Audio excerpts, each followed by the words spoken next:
Bună ziua tuturor dintr-un nou vlog. Astăzi am venit să vedem ce schimbări s-au făcut aici. Deci, după cum vedem, s-au scos lemnele astea de pe margine. Pare că s-a uscat totul.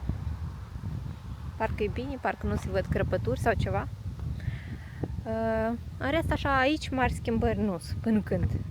Dar vreau să vă arăt cum se face conectarea la lumină în Germania. Adică totul este prin pământ, dacă vedeți strada, și pe sub pământ se face conectarea. Presupun că mâine o să termine. Mă rog, acum facem o conectare pentru toate aparatele astea de construcție. Trebuie ceva mai puternic.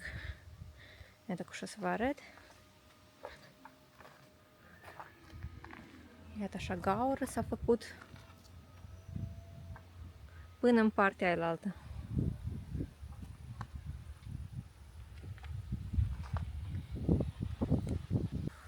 Cineva în comentarii mi-a spus că într-un final casa iese în 400-500 de mii de euro. Așa și este, din păcate. Și că puteam de banii ăștia să ne facem 4 case în România. Da, aveți dreptate, și în Moldova îmi făceam 5. Dar noi nu suntem interesați să trăim în Moldova sau în România. Adică cum, să rămână familia acolo și cineva să vină să muncească pe aici, fiindcă toți știm ce salarii sunt și în România și în Moldova.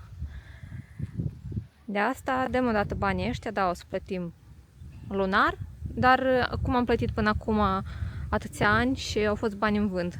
Aici, în caz de ceva, putem să vindem tot într-un moment și am plecat. Și rămânem cu banii în mână, măcar care i-am cheltuit până acum. Dar la chirie și banii în vânt și rămânem pe zero. Noi am descoperit aici la 500 de metri de casă, unde o să fie casa, un iaz mic așa, cu plajă. Cred că asta e marea noastră pe următorii ani. Cât o să plătim pentru casă. Frumos așa, văd un teren de joacă. Un foișor. Oare curat apa?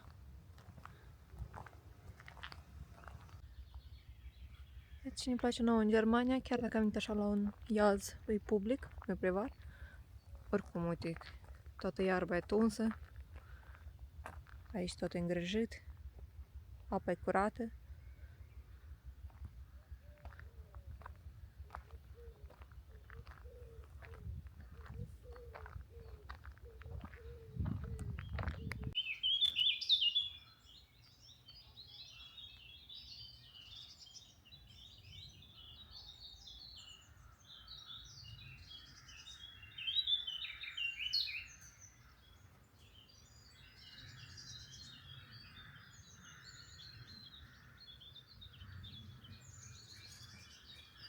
Și atât și motivul de ce am ales un sătuc și nu un oraș mare. Pentru liniștea asta.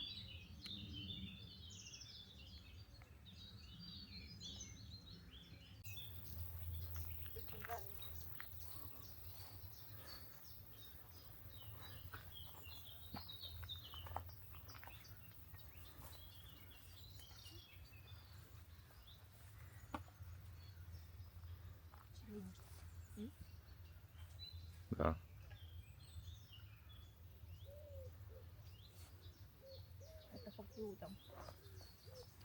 Și bună ziua încă o dată. Pentru voi probabil este același video, pentru noi este o zi nouă, deci astăzi s-a făcut deja conexiunea la apă. Aici la lumină s-a mai adăugat ceva, dar nu mă pricep ce-i. Și s-a făcut livrarea de cărămidă sau piatră, cum se mai numește, pentru pereți, deci. Și la ciment de asemenea. Sperăm deja că curând vor începe a construi mai departe. Mâine sâmbătă, de nu cred că o să schimbe ceva. Nu cred că începe sâmbătă, dacă sunt nemți. Deja așteptăm factura, să vedem ce sumă o să iasă și pentru asta. Că în următoarele câteva zile, la sigur, vine. Deci să vă arăt, poate vă arăt undeva despre ce fel de piatră merge vorba. Să găsim acum și o ruptură, dar uite ce este.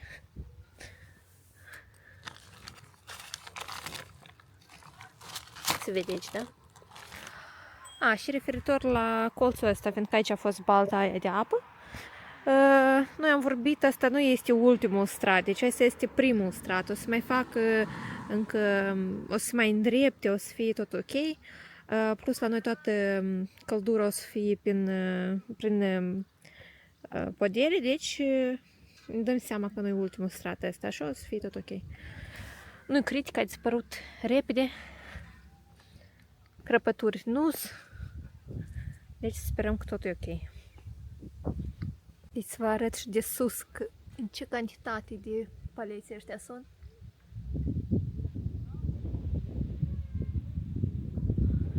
Destul de mulți, dar cine știe dacă sunt toți. Nu știu sigur, e pentru un etaj sau pentru ambele, idei n-am.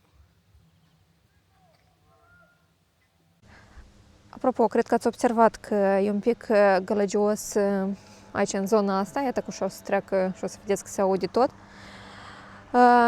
Deci, noi avem, după lege, teritoriul noastră este 3 metri, da? Undeva până aici. Uitați. 3 metri până aici. Și noi nu avem voie să punem niciun fel de gard în afară de gard natural, adică verde, iată ca la vecinii noștri, dacă puteți să observați, de 80 cm.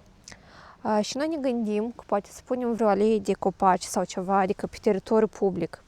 Și poate este cineva în Germania și cunoaște ce autorizații sau unde să scriem că să ne permite să punem copaci din contul nostru, dar aici. Deci noi vrem să plantăm, ne gândim, ce puțin acum, poate ați auzit, pare să se numesc ginkgo, care sunt galbeni toamna, sunt galbeni.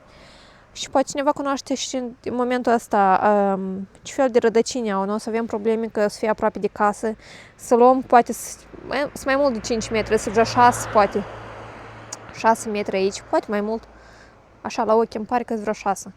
Nu o să fie oare, adică nu o să stricăm fundația casei sau ceva, sau poate alți copaci, cine știe. Trebuie cumva să ne facem așa o zonă mai privată, da? Și mai liniștită.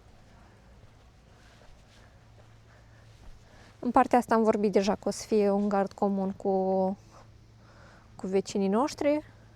Canalul ăsta o să-l astupăm. Da. Și în partea aia tot.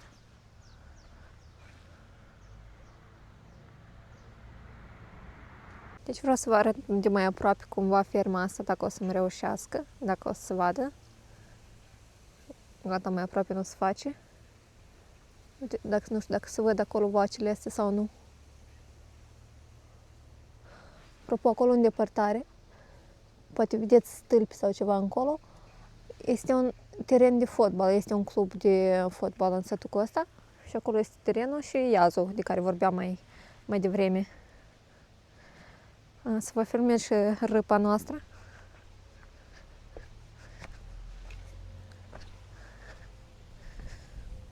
E un minus, ca tare, socot eu minus la terenul ăsta, în afară că drumul e aproape, dar și râpa asta. Azi am văzut broaște aici. Recent am văzut, nu știu cum se cheamă animalele astea, noi le zicem în Moldova, nutri. O să atașez vreo poză. Deci ce aș fi vrut eu să știu din timp, de când, înainte să cumpăr pământul ăsta, că nu o să avem voie să construim 5 metri până la râpa asta. Nu avem voie să construim din motivul că trebuie să vină periodic un tractor, pare mi se odată în câțiva ani, dar anterior a fost, nu de mult a fost, adică și-a curățit, dar noi trebuie să lăsăm loc pe unde să treacă.